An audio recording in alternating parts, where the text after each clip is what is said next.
Muy buenos días y muy agradecidos por contar con la presencia de todos ustedes el día de hoy a este encuentro empresarial con la doctora Claudia Sheinbaum Pardo. Estamos muy contentos de tener la visita de la doctora, muy agradecidos, doctora, por aceptar la invitación que le hicimos y tener la oportunidad de platicar con usted y explicarle qué cosas son importantes para nosotros dentro del Estado.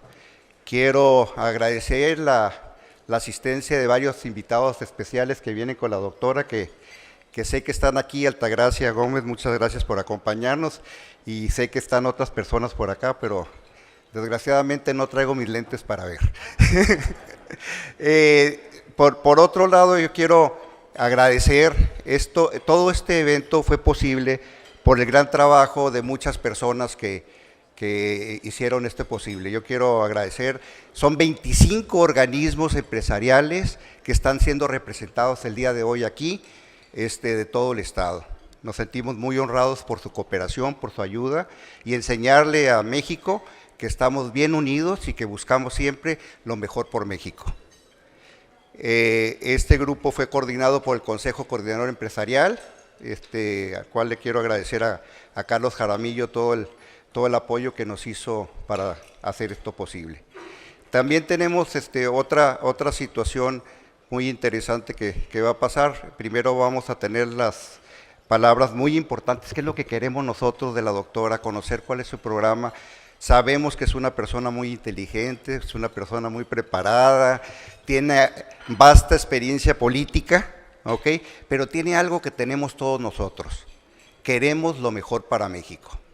Y eso es algo que nos une y que queremos seguirle dando todos los empresarios, que busquemos qué es lo mejor para todo nuestro país. Doctora, nos sentimos muy honrados con su presencia y les agradecemos a todos infinitamente su asistencia. Miren qué bonito, desde aquí se ve todo lleno, 340 personas convocadas, 340 personas asistentes. Muchas gracias y que tengan buen día. Muy buenos días a todos, a todas. Estoy feliz de estar en Tijuana, de estar en Baja California.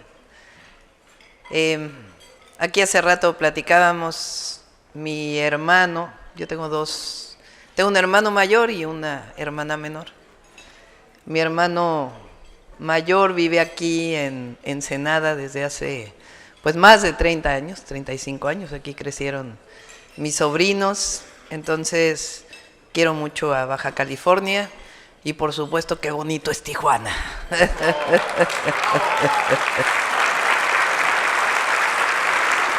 Crisol de nuestro país. Bueno, hemos preparado una presentación que le llamamos Prosperidad Compartida. En esta presentación viene una primera parte de lo que hice en la Ciudad de México, otra parte de la estabilidad económica de nuestro país y después la presentación de lo que hemos estado haciendo en un grupo de trabajo que llamo Diálogos por la Transformación, en donde hay distintos temas que estamos trabajando. Lo coordina el doctor Juan Ramón de la Fuente. Y en el caso de un tema particular que le llamamos desarrollo regional y relocalización de empresas, lo coordina Altagracia Gómez, que es una gran empresaria, una mujer muy inteligente, joven, que nos conocimos en realidad hace poco y que estamos trabajando con distintos empresarios en lo que van a ver ustedes, que es cómo aprovechar el momento que está viviendo nuestro país de la mejor manera a partir de las vocaciones territoriales y del desarrollo de infraestructura.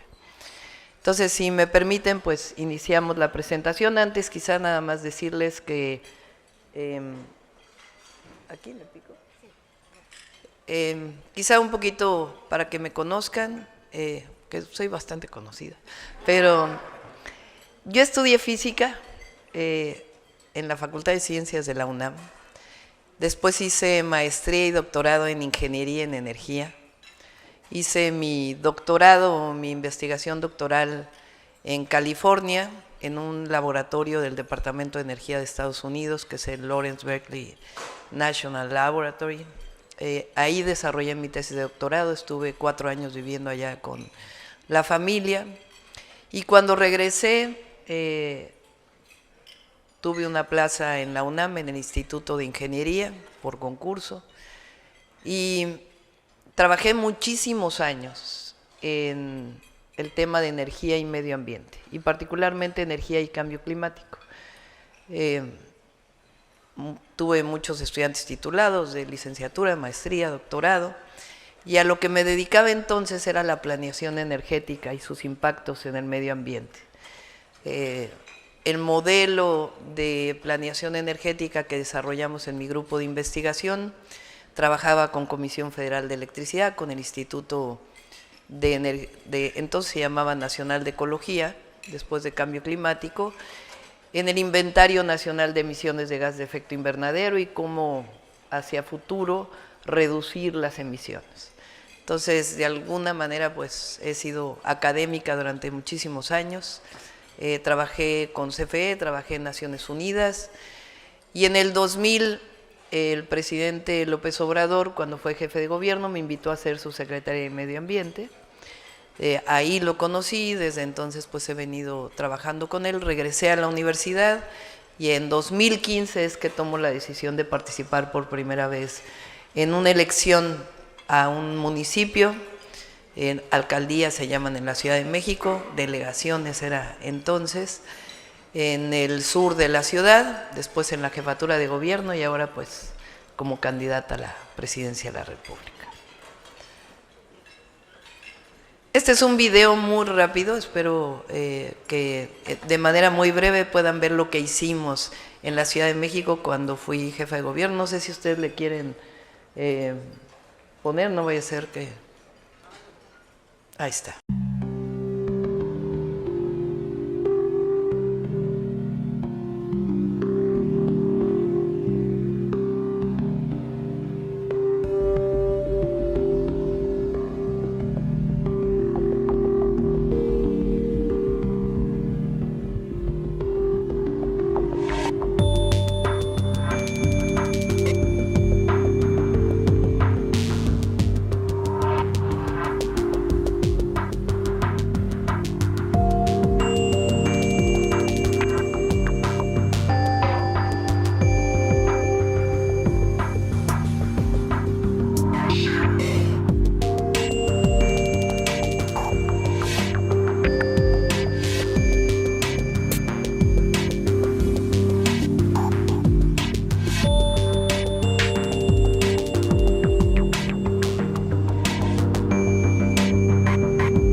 Bueno, gracias.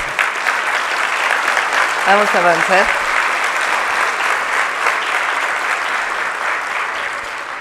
Les platico muy rápido esto. Cuando llegué al gobierno de la ciudad hice la Agencia Digital de Innovación Pública, una nueva institución. En el gobierno federal, más que crear una institución, vamos a juntar diversas instituciones que tienen que ver con la reducción de trámites. Pasamos de 2.100 trámites a 500 trámites en la ciudad, con una simplificación administrativa. Nosotros vamos a presentar una ley cuando lleguemos, que no es de mejora regulatoria, sino de simplificación de trámites, dedicada exclusivamente a eso, municipales, estatales y nacionales. Algunos de las mejoras que hubo en este caso, por ejemplo, un restaurante en vez de 34 trámites, hoy tiene que hacer 13 trámites y presentarlos cada 5 años en vez de cada año, y cada año nada más paga sus derechos. Dejamos la ciudad más conectada del mundo con 34,000 puntos Wi-Fi gratuitos y este sistema de llave Ciudad de México, en donde al hacer un trámite se abre un folder como si fuera un banco, se incorpora la CURP y una contraseña y ya vienen ahí todos los documentos y toda la historia de trámites que uno ha hecho con la ciudad, de tal manera que en el siguiente trámite no necesite uno volver a entregar todos sus papeles, haciéndolos digitales. Esto que creo que les interesa mucho, que es la seguridad. ¿Cómo hicimos para bajar la inseguridad en la ciudad?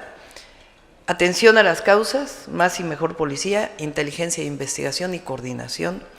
Lo voy a explicar ahora que pasemos a lo nacional. Estos fueron los resultados que ya vieron. Y bueno, los resultados económicos. Hoy tenemos en nuestro país una solidez económica, el crecimiento del 23 fue de 3.2%. La gran virtud del modelo económico desarrollado por el presidente de la República es que impulsó la economía desde abajo, el mercado interno a partir de los programas sociales del aumento salarial, lo que ha potenciado de una manera muy importante la economía, además de tener hoy la inversión extranjera directa más alta de la historia de México, finanzas sanas. En el último año ingresaron 36,000 millones de dólares de inversión. La solidez de la economía, el primer gobierno que no solo no devalúa la moneda, sino que hoy está fortalecida. Y vamos al proyecto, que es lo que ustedes quieren oír. Estos grandes elementos de nuestro proyecto económico en términos macro: vamos a respetar evidentemente la autonomía del Banco de México, no va a haber aumento de gasolina, de luz ni de gas doméstico, vamos en términos reales, vamos a mantener el modelo de austeridad republicana, vamos a garantizar que no vuelvan los excesos y vamos a mantener la política de no condonación de impuestos y mantendremos un equilibrio razonable entre deuda y PIB, no va a haber endeudamiento ni tampoco aumento del déficit. Nuestro objetivo es seguir aumentando el salario mínimo en acuerdo con los empresarios. El presidente aquí en la frontera particularmente aumentó el salario mínimo en acuerdo con las grandes cúpulas empresariales en el doble a nivel nacional y en el triple en la frontera. El objetivo del salario mínimo, y lo hemos trabajado con expertos financieros, es que el salario mínimo pueda dar al menos 2.5 canastas básicas al final de nuestro sexenio. Eso va a permitir seguir disminuyendo la pobreza, disminuir las desigualdades y permitir mayor poder adquisitivo de quien gana el salario mínimo. Tenemos calculado en cuánto este aumento en el salario mínimo empujaría los salarios medios y el impacto que esto podría tener en la inflación, y está, digamos, con los mejores expertos calculado que es factible desarrollarlo sin tener impactos inflacionarios. En términos de la seguridad, tenemos que seguir trabajando en la atención a las causas. En la ciudad nosotros, además de Jóvenes Construyendo el Futuro y de la creación de universidades y preparatorias y de los centros comunitarios, hicimos programas focalizados en las zonas de mayor incidencia delictiva y en las zonas en donde hay el mayor número de familias, en donde algún miembro de la familia está privado de su libertad. ¿Qué hicimos? Fuimos casa por casa, con todo el gobierno, para darle alternativas a las familias. Si los padres o madres de familia necesitaban empleo, les encontrábamos empleo. Si los jóvenes no iban a la escuela, los llevábamos a la escuela. Si no tenían beca, les dábamos beca. Si tenían algún problema vinculado con la salud, les resolvíamos sus problemas. Y una atención prácticamente personalizada. Y a los jóvenes los incorporamos a un programa que llamé Jóvenes Unen al Barrio, que ahora lo vamos a desarrollar a nivel nacional y le voy a llamar Jóvenes Unen a México, en donde a jóvenes que de una u otra manera están vinculados con la delincuencia y que podemos sacarlos de ese círculo de violencia, les demos deporte, cultura y tutores. No necesitamos contratar tutores, sino los propios servidores públicos del gobierno son los tutores de los jóvenes, que les permitan sacarlos de los círculos de violencia y orientarlos a un esquema distinto. Nosotros estimamos que con estos programas sacamos a 11,000 jóvenes de la delincuencia en la Ciudad de México y vamos a seguir trabajando en ella, manteniendo Jóvenes Construyendo el Futuro. La consolidación de la Guardia Nacional para que no solamente tenga presencia, sino que se convierta en guardia de proximidad, en policía de proximidad, y al mismo tiempo que sean primeros respondientes, es decir, que frente a un delito en flagrancia puedan detener a los delincuentes y llevarlos al Ministerio Público, que esa sea parte también de la consolidación de la Guardia, y el fortalecimiento de la inteligencia y la investigación. Nuestro proyecto incluye hacer un Sistema Nacional de Investigación para la Seguridad Pública, en donde esté incorporado el sistema de inteligencia de las Fuerzas Armadas, del Centro Nacional de Inteligencia y el vínculo con la Fiscalía General de la República y las fiscalías estatales. Cuando un delincuente no es detenido en flagrancia, ¿qué ocurre? Tiene que haber una carpeta de investigación después de una denuncia ciudadana. ¿Y quién se dedica a juntar las pruebas para que esa carpeta de investigación pueda ser presentada al juez para que venga una orden de cateo o una orden de aprehensión? La policía de investigación que están en las fiscalías estatales o en la Fiscalía General de la República. Cuando presenta uno una denuncia a la fiscalía, lamentablemente o tarda mucho o sencillamente se queda por la cantidad de trabajo que tienen las fiscalías. Nosotros necesitamos fortalecer necesariamente la inteligencia y la investigación para tener pruebas fehacientes que se coordinen con la Fiscalía para tener carpetas de investigación con pruebas que sean llevadas ante el juez, para tener órdenes de aprehensión, que no tengamos de nuevo esta puerta giratoria que existe todavía en muchos estados y a nivel federal. Por supuesto, tiene que trabajarse con el Poder Judicial y su modificación, pero necesitamos la coordinación. El que el Poder Judicial sea autónomo y la Fiscalía sea autónoma no quiere decir que no haya coordinación. Esa fue la virtud que tuvimos en la ciudad. Yo tenía en mi gabinete de seguridad a la Fiscal General de Justicia y al presidente del Tribunal Superior de Justicia de la Ciudad de México. Y sí hay autonomía, pero entre todos los poderes tenemos que construir la paz. Si no hay esa coordinación y ese fortalecimiento de las labores de investigación para hacer buenas carpetas de investigación que permitan desarticular bandas delictivas y llevar a delincuentes detenidos con suficientes pruebas, entonces no va a bajar la impunidad en el país. Yo por eso hablo de que las dos grandes áreas para bajar la delincuencia es la atención a las causas y reducir la impunidad.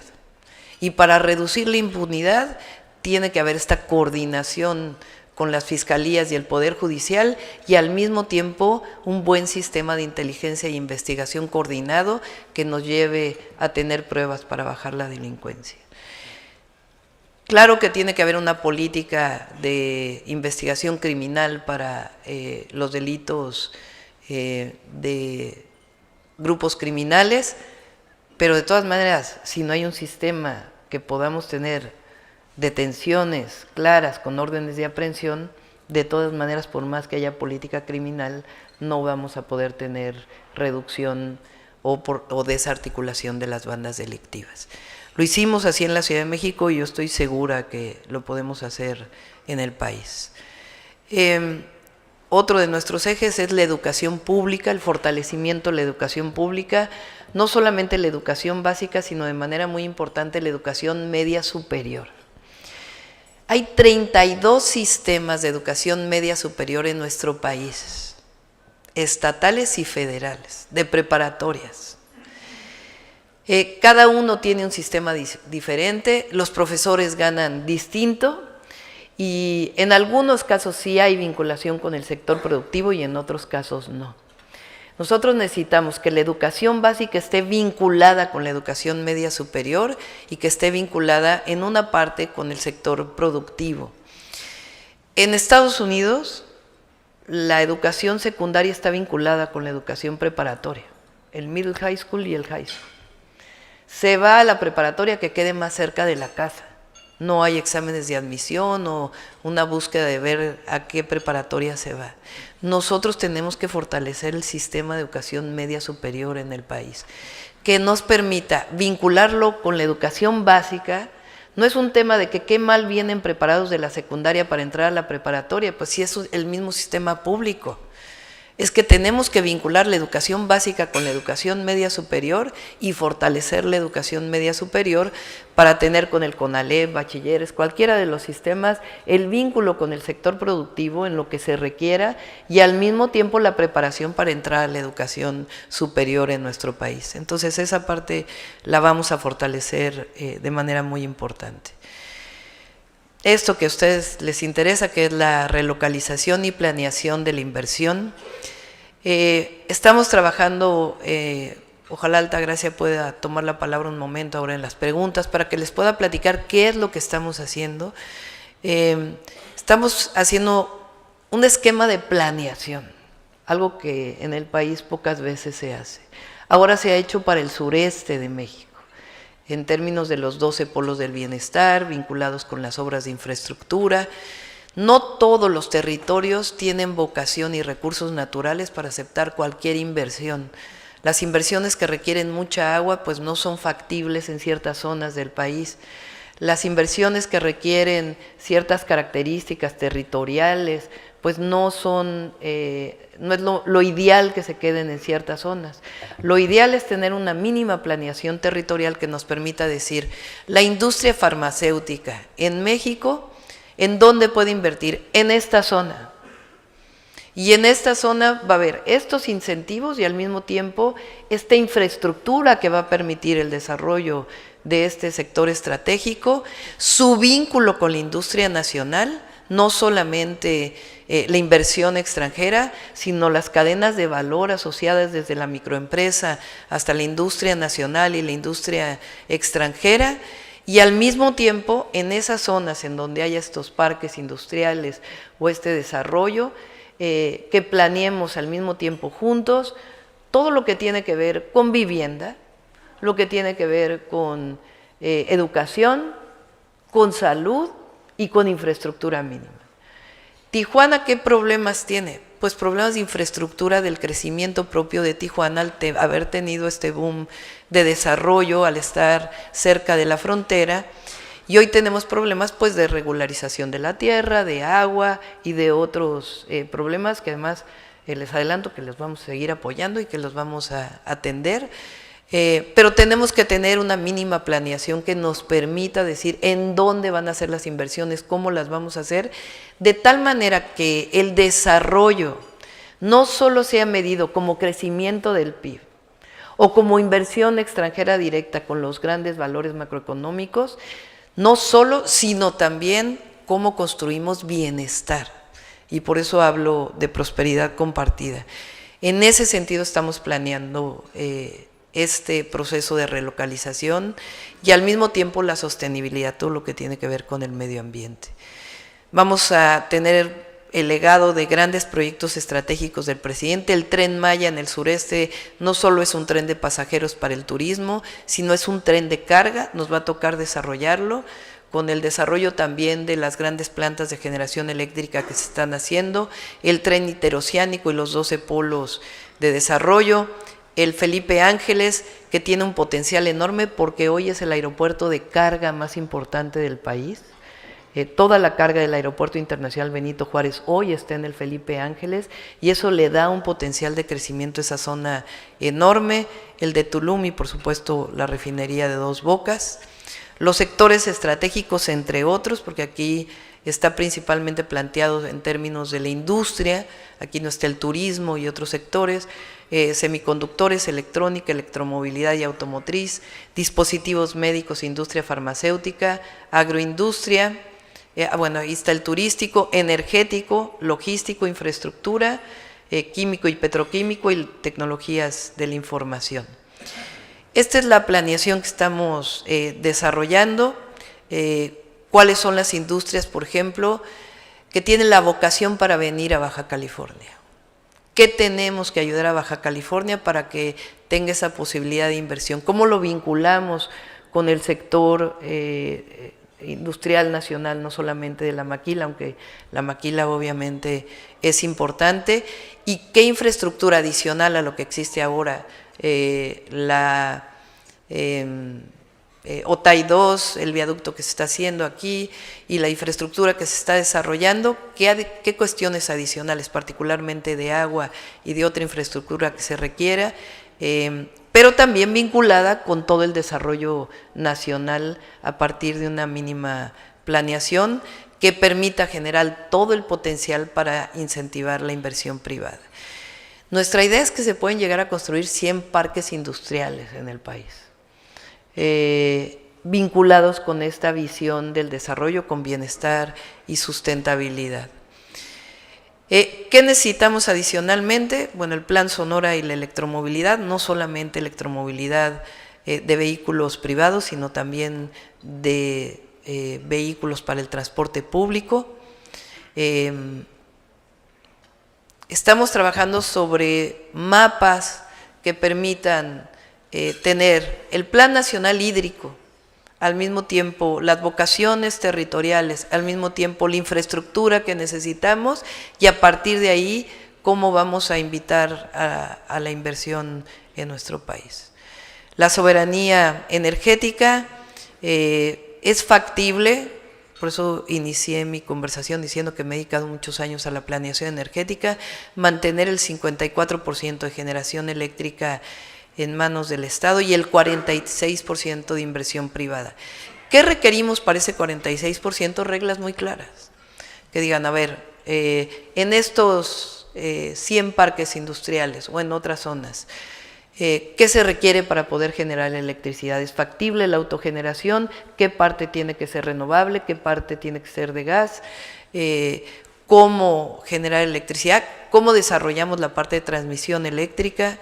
Que permita tener la viabilidad, que es una parte fundamental en Baja California, la transición energética, un modelo muy grande de simplificación de trámites y digitalización en el país, desde el SAT hasta todo lo que se requiere. Por eso digo que vamos a cambiar, digamos, la ecuación y es simplificación de trámites municipales, estatales y nacionales para poder promover la inversión privada. La formación profesional con nuevas universidades públicas y al mismo tiempo esquemas STEM para licenciatura y posgrado. Una república conectada, así le llamamos a la infraestructura, tiene que ver con puertos, carreteras, trenes de carga, trenes de pasajeros y también internet. Voy a pasar más adelante para poder tener tiempo para las preguntas. Aeropuertos nuevos, entre ellos está el aeropuerto de Ensenada, que lo estamos estudiando. Y bueno, vamos a poner un satélite mexicano en órbita. En 2027 se cierra esta posibilidad de que México pueda tenerlo y lo vamos a conseguir. Estamos inclusive trabajando con el Politécnico. Muchas gracias a todos y a todas. Buenos días.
Iniciamos con este panel de participación con representantes de los diferentes. Normalmente cedo el uso de la palabra al ingeniero Pedro Montejo Peterson, presidente de Index Zona Costa BC. Iniciamos. Bueno. Doctora, bienvenida y tu equipo de trabajo. Voy a hablar yo del tema de, entiendo su expertise y ya casi nos contó con su presentación.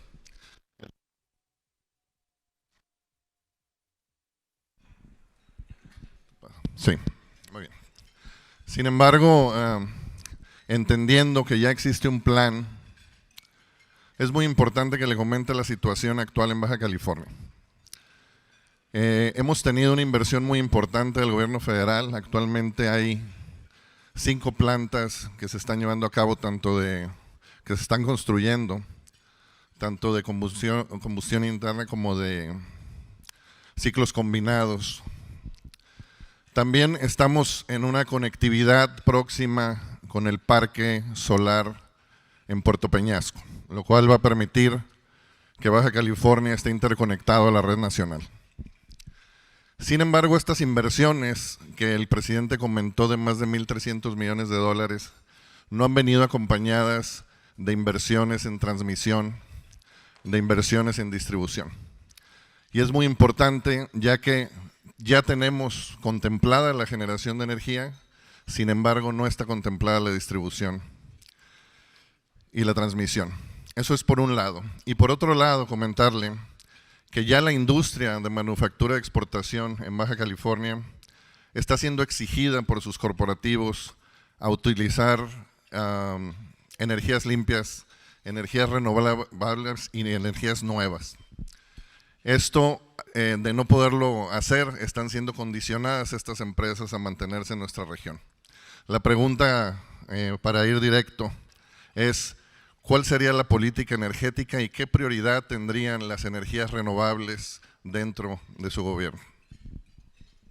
Gracias.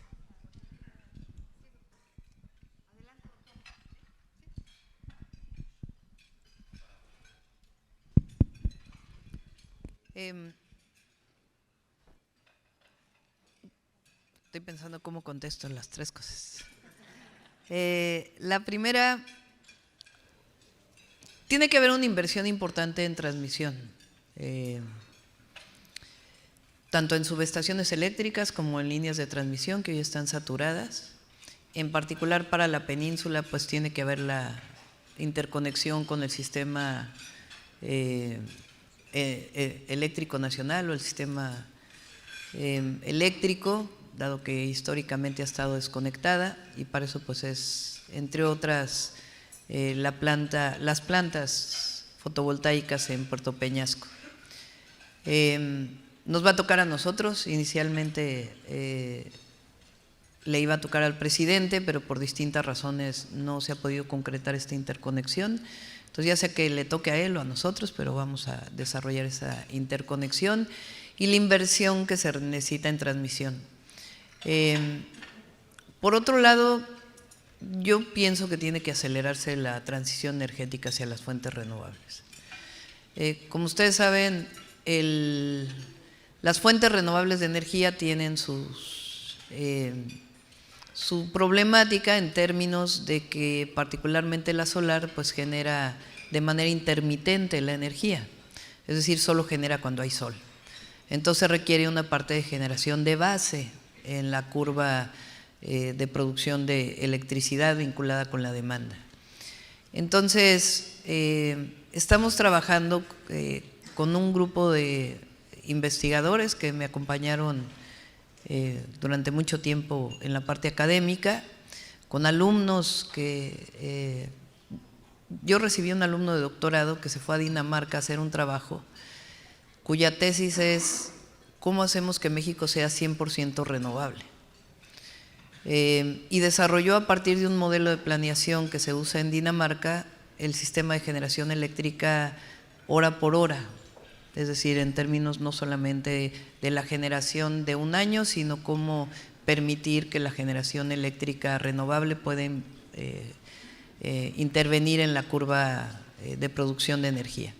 Entonces estamos trabajando en ello, pero el objetivo es avanzar más rápido en la transición energética, solar, eólica, en la generación distribuida. Ayer me decían en Mexicali, ¿no? La tarifa eléctrica, en el meeting donde estaba. Y les decía, sí, la tarifa eléctrica, pero también tenemos que trabajar en paneles fotovoltaicos en las casas que permitan disminuir la presión sobre el sistema eléctrico nacional en el pico y particularmente con el aumento de temperaturas, y también en la eficiencia energética. El 18 de marzo, cuando presenté mi proyecto de energía, hablé de la eficiencia energética, que no solo es ahorrar electricidad, sino son cambios tecnológicos que nos permitan consumir menos energía. Hay esta idea de que si aumenta el PIB, el consumo y la producción de energía van a crecer exactamente a la misma velocidad, y no necesariamente es cierto, si se consume de manera eficiente. Entonces, en el proyecto tenemos fuentes renovables y eficiencia energética como una parte fundamental, y la inversión en transmisión.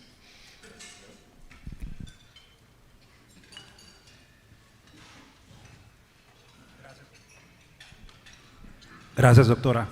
Mucho gusto, mi nombre es Javier Ibarra, bienvenida aquí a Tijuana. En mi caso me toca representar la Cámara de Desarrolladores de Vivienda. Baja California es un estado generador de empleos. En el primer bimestre de este año se generaron más de 22,000 empleos. Eso nos coloca en tercer lugar a nivel nacional. Esa generación de empleos no puede darse si no está acompañada a través de la generación de empresas formales. Como generador de empresas formales estamos en segundo lugar a nivel nacional. ¿Qué tan importante es la región Cali-Baja, que le llamamos nosotros, que es Baja California junto con el Condado de San Diego y el Valle Imperial? Tenemos la zona fronteriza económica más importante entre México y Estados Unidos. Es un PIB de 250,000 millones de dólares. Toda esta dinámica debe ir acompañada, creemos nosotros, en la parte de movilidad, en el tema de infraestructura, pero también en la parte de vivienda. Hoy por hoy en Baja California tenemos un déficit de más de 400,000 viviendas. En el caso de Tijuana es casi la mitad, 200,000 viviendas. Y hemos generado un programa muy exitoso, que es el Programa Estatal de Vivienda. Lo construimos de la mano con gobierno del Estado, las universidades, los colegios y los organismos empresariales. Y como todo proceso científico que usted conoce muy bien, doctora, tuvimos que hacer un diagnóstico preciso y encontramos que la razón por la que hay un rezago tan importante de vivienda en Baja California, y descubrimos que se repiten en los 2,469 municipios de todo México, son 4 razones. El primero es el encarecimiento de la tierra, y eso es que cada vez hay menos y lo poco que hay es más caro. El segundo es el incremento desmedido en los costos de los materiales, que es un fenómeno global. El efecto pospandemia llevó a que la inflación en los costos de los materiales estuviera en un 55%. El tercero es que cada vez es más difícil poder acceder a factibilidades de servicios públicos, que es la parte de infraestructura. Y el cuarto, fue una política nacional de vivienda, se quitaron el tema de los subsidios que iban dirigidos a los derechohabientes. La combinación de esos 4 factores en los análisis financieros nos hacían ver que quitando inclusive el costo de la tierra, era muy difícil poder llegar a esos precios, ¿no? Que era entre los 600,000 y 1,200,000. Entonces la visión por parte de este Programa Estatal de Vivienda, encabezado por Gobierno del Estado, fue tasa cero en impuestos y derechos, traducido ese beneficio al derechohabiente, y por otro lado los incentivos en materia de energía y de agua y drenaje, también dirigidos a esas viviendas. Hoy por hoy ya hay ahorita producción de vivienda en esos niveles, y creemos que es un tema que se puede llevar a una política nacional de vivienda y que se puede replicar en otros estados. Estaríamos encantados de poder participar en esas mesas y que nos permitieran poder llevar esos diagnósticos que hicimos aquí en Baja California. No solamente va dirigido al tema de la vivienda social, que es muy importante, también la vivienda media, que es todos esos jóvenes que hoy por hoy tienen 30, 35 años y no pueden salir de casa de sus papás porque no tienen una opción ahorita para comprar una vivienda. En el tema industrial es el tema de la retención de talento. Entonces, la pregunta específica, doctora, es ¿qué está contemplando ahorita en materia de política de vivienda? Y si van a haber esos espacios para poder trabajar de la mano y poder llevar esas propuestas para que se puedan replicar a nivel nacional. Sí, ahora le paso el micrófono a Altagracia. Yo creo que son dos temas, ¿no? Uno,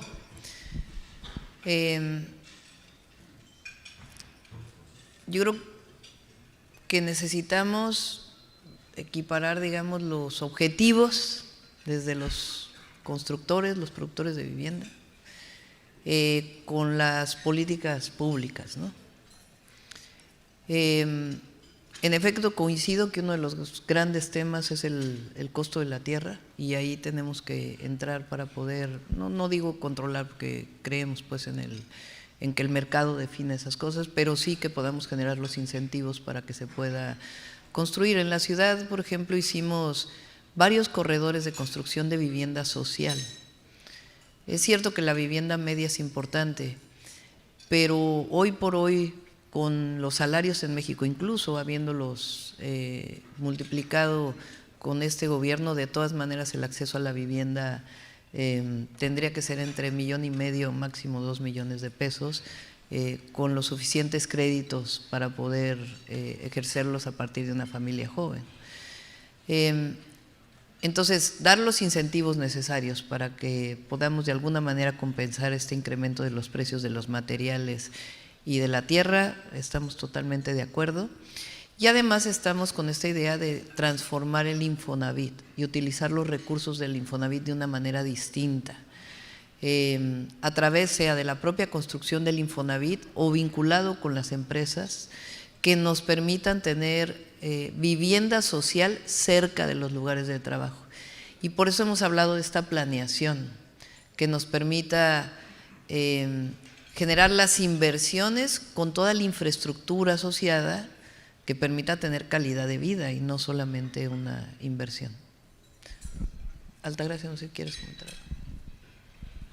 Bueno, de hecho, hoy en la mañana hablábamos con Echa, que también construye aquí. Mis empresas también construyen en Tijuana, entonces conocemos la problemática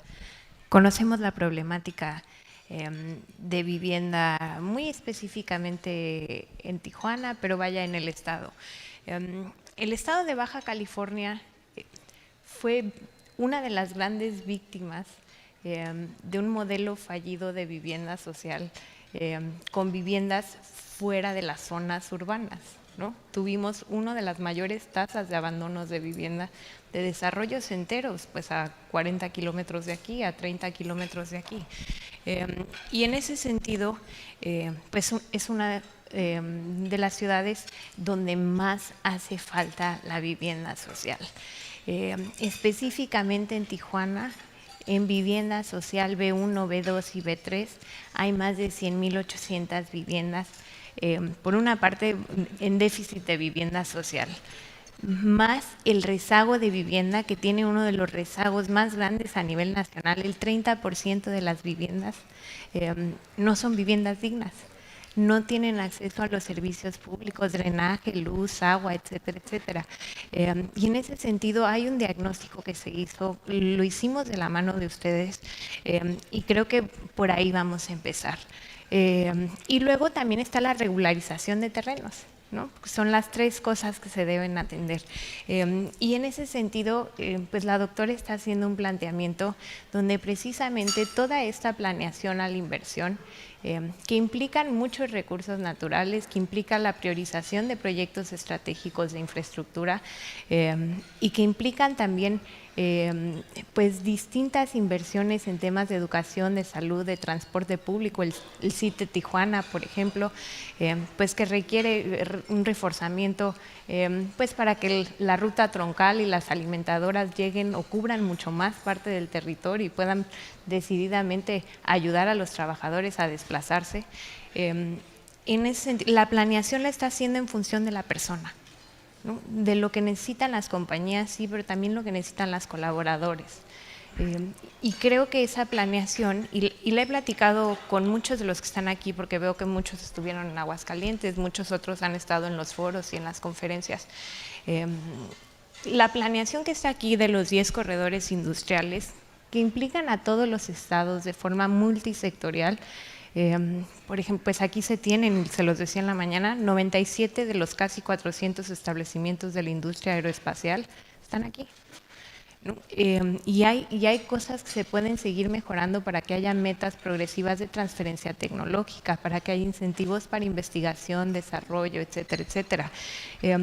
Pero dentro de esos 10 corredores que otra vez traen a las 32 entidades federativas, ya tenemos identificados 21,000 kilómetros, que son como 880 municipios, un tercio de los municipios, 9% del territorio nacional, donde los proyectos de infraestructura que se hagan ahí, de energía en líneas de transmisión, de agua para que se tenga acceso al agua, pasan por el 92% de las zonas urbanas o metropolitanas del país, el 92% de los principales puertos, aeropuertos, ferrocarriles de cargas, 43% corredores troncales y longitudinales que conectan Valla Pacífico con Golfo y Norte con Sur, están a menos de 100 kilómetros de la frontera. Y eso va a permitir que el crecimiento llegue por una parte con orden, por otra parte que genere bienestar y también que genere economías de escalas, porque las economías de escalas te van a permitir que el país se vuelva mucho más competitivo y que se quiten cuellos de botella.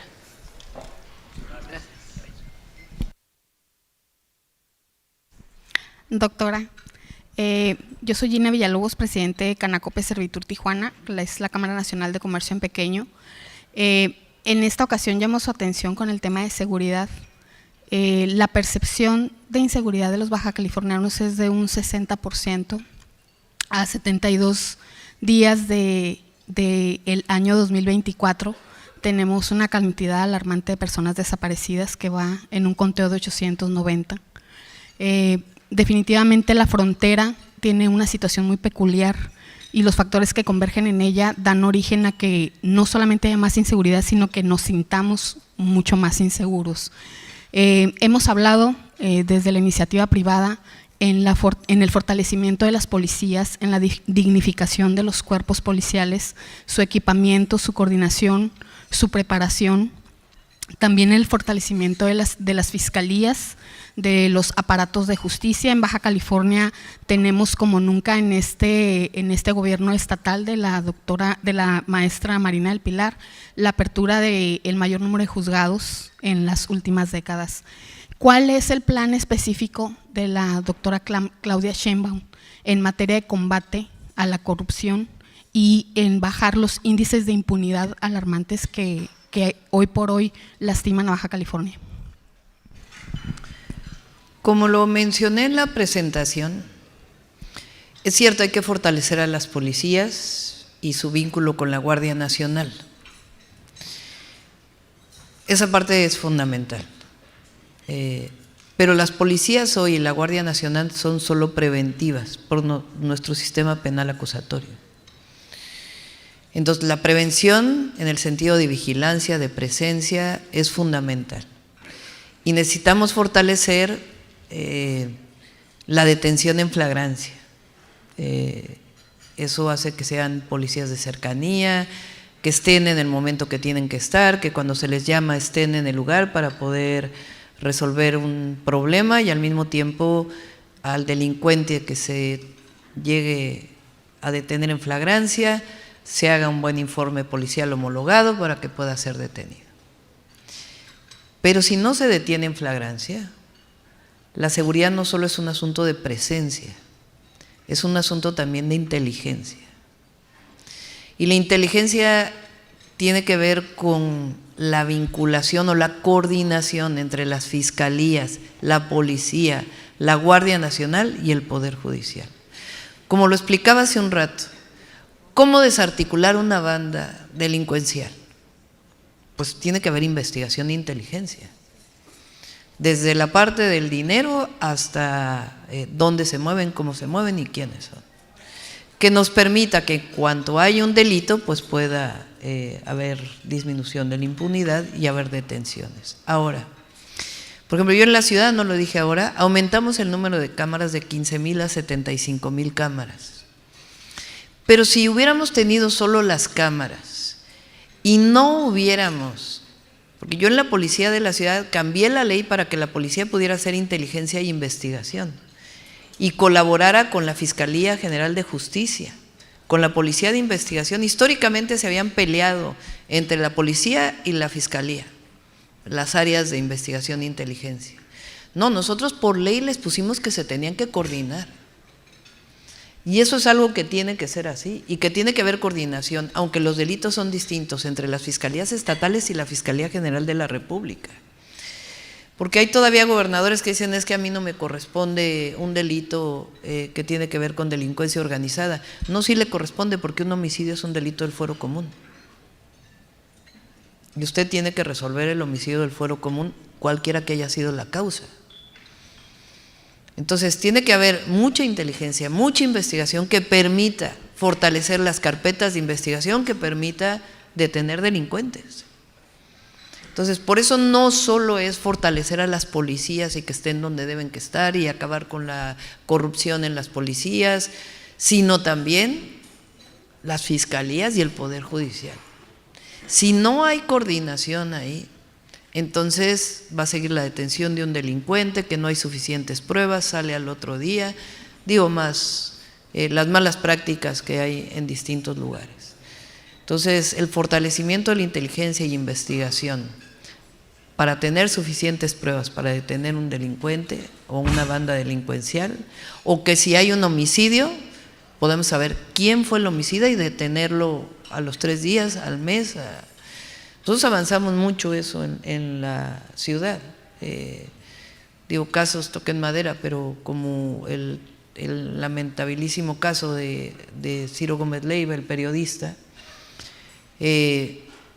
a 2 días estaban detenidos todos los delincuentes que participaron de manera material. Claro, había cámaras, pero el problema es que no solo son cámaras, sino la capacidad de hacer una carpeta de investigación. Y ese es un caso muy sonado, pero hay otros, en donde hay un homicidio, se detiene al delincuente. Y hacia allá tenemos que ir. No es 100%, pero nosotros tenemos, y eso es de las fiscalías y también es del Poder Judicial, no solo de la policía. Por eso yo hablo de que el fiscal general, ya lo invité a que tiene que estar en el gabinete de seguridad todos los días. Sí es autónomo, pero tiene que coordinarse. Doctora, nuevamente un gusto tenerte aquí en nuestro estado, Baja California, aquí en la ciudad de Tijuana. Quiero centrarme en el tema de competitividad. Aquí tenemos acompañándola más de 350 empresarios de este estado, donde es un estado que siempre le ha dado muy buenos réditos a la federación.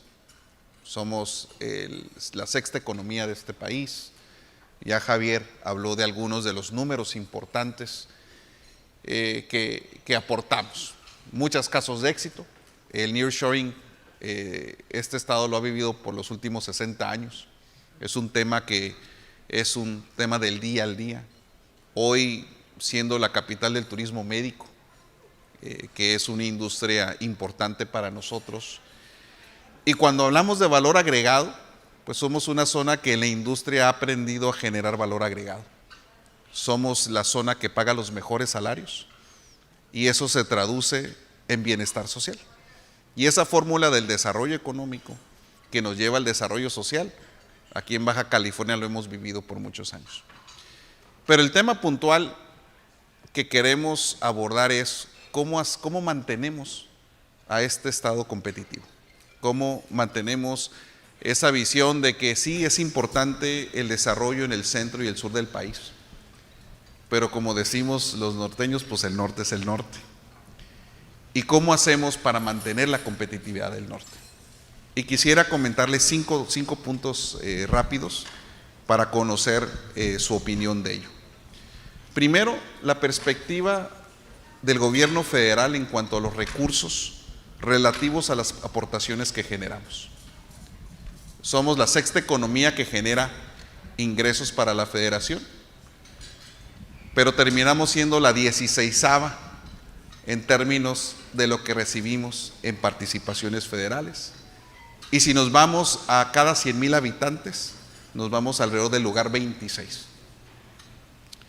2, la consideración de los incentivos en la frontera, que nos ayudan en la competitividad de la región, como son los regímenes especiales de importación, el IVA y el impuesto sobre renta, que hoy benefician y que el presidente nos ha generado esto año con año y la perspectiva de poder continuar con esto.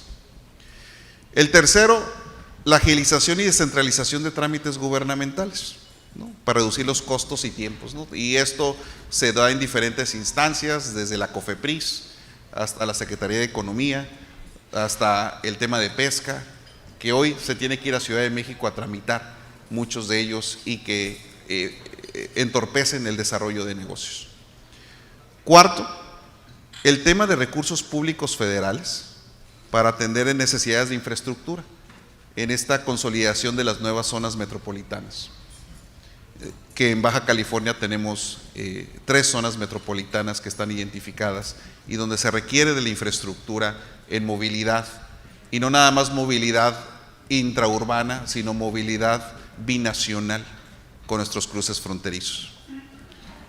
Y por último, esta coordinación de tener con el gobierno federal la atención a los estados fronterizos como zonas estratégicas de desarrollo social y económico para el país. ¿Cómo le podemos dar esta atención especial? Porque en las fronteras vivimos situaciones peculiares que no se viven en otros estados. Por ejemplo, el fenómeno migratorio es un fenómeno muy importante para nosotros en la frontera.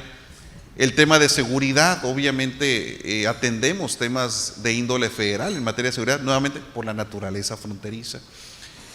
Y sobre todo que nos encargamos de darle empleo a aquellos que llegan a esta ciudad y que necesitamos integrarlos laboralmente. A medida que creemos incentivos para contratar a los migrantes, los vamos a sacar de las calles y los vamos a poner a trabajar, porque en esta ciudad y en este estado sí hay trabajo. En general, lo que buscamos es cómo mantenemos a Baja California competitivo y cómo hacemos y cómo atendemos, porque el reto para nosotros en Baja California estamos al lado de la 5ª economía más importante del mundo, que es California, y hay una gran oportunidad de poder nosotros consolidar este sector binacional que tenemos y que Javier ya menciona. Gracias, doctora.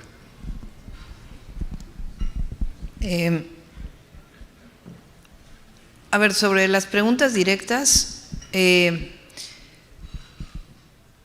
nosotros somos una federación como país.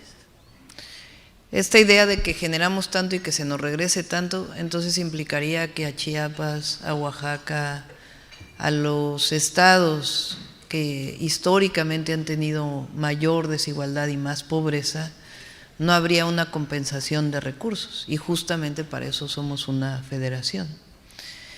Entonces, más que cambiar la dinámica de distribución de los recursos, lo que se ha hecho ahora creo que es lo que se tiene que hacer, en el sentido de qué requiere Tijuana, Baja California, en términos de infraestructura, y vendrán los proyectos estratégicos por parte del gobierno federal. Ahora pues se está trabajando en la planta de tratamiento, a eso le va a faltar todavía infraestructura para poder que una parte de esa agua se dedique a la agricultura y que pueda haber sustitución de agua. Están las plantas de desalinización, que tenemos que fortalecerlas, inclusive ampliarlas si es necesario.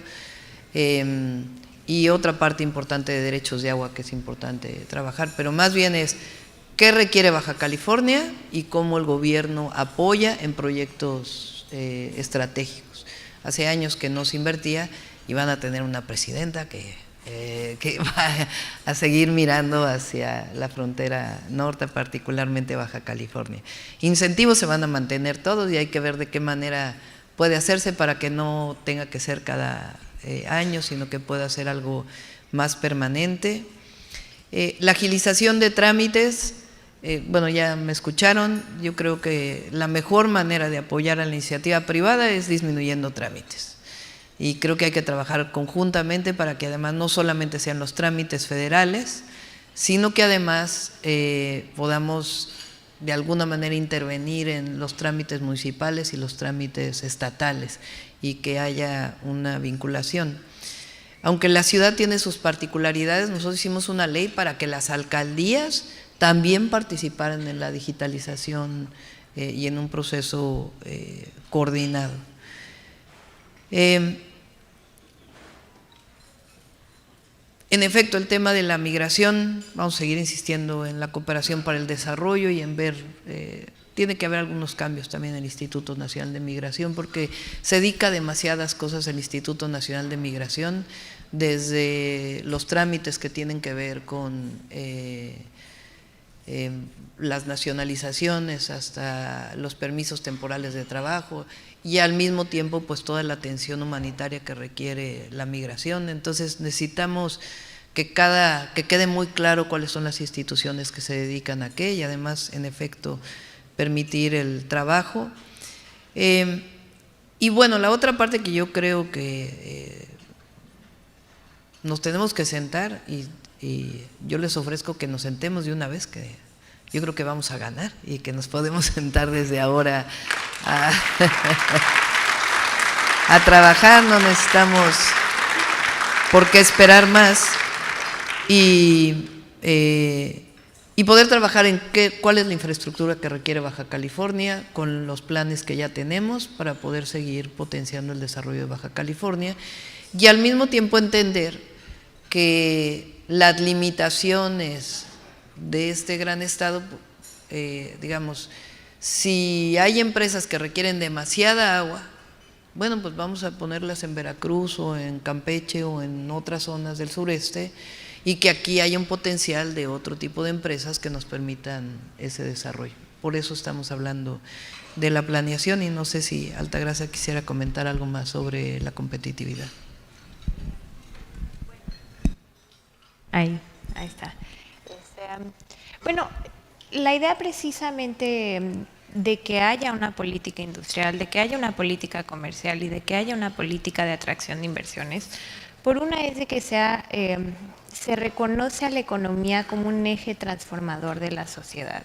Y en ese sentido, el planteamiento de una visión de país a largo plazo permite que las políticas cumplan con objetivos que desde luego llevan a mejorías macroeconómicas, crecimiento económico, bajo desempleo, peso fuerte, etcétera, etcétera, pero que eso se traduzca en prosperidad compartida, en que a todos nos vaya bien.